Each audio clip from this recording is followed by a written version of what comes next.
এখন আপনাদের কাছে একটা জিনিস শেয়ার করব। তো দেখুন জিনিসটা, আপনারা দেখে শিখতে পারবেন অনেক কিছুই। এই যে লাইনটা দেখতে পারতেছেন, 3 সকেট, এটা শর্ট করার কোনো সম্ভাবনা থাকে না। আর এটা অনেক মজবুত একটা জিনিস, এটার ভিতরে পানিও ঢুকে না এত সহজে। বৃষ্টির ভিতরে আপনারা যে 2 পিনের যে সকেটগুলো ব্যবহার করেন, এটার থেকে অনেক ভালো এই সকেটটা। এই যে দেখেন, আমি দেখাইতেছি,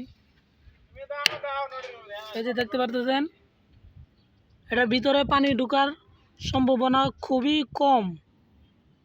এটা এত সহজে এটার ভেতরে পানি ঢুকে না, ঠিক আছে।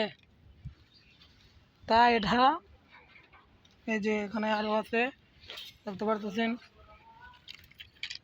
যদি কোনো শর্ট মোট করে ফায়ার স্টেশন এখানে রাখা আছে। এই যে,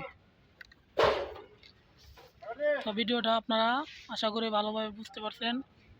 এখানেই শেষ করলাম। পরবর্তীতে আরও ভালো ভালো ভিডিও পাওয়ার জন্য আপনারা কমেন্ট করবেন আশা করি।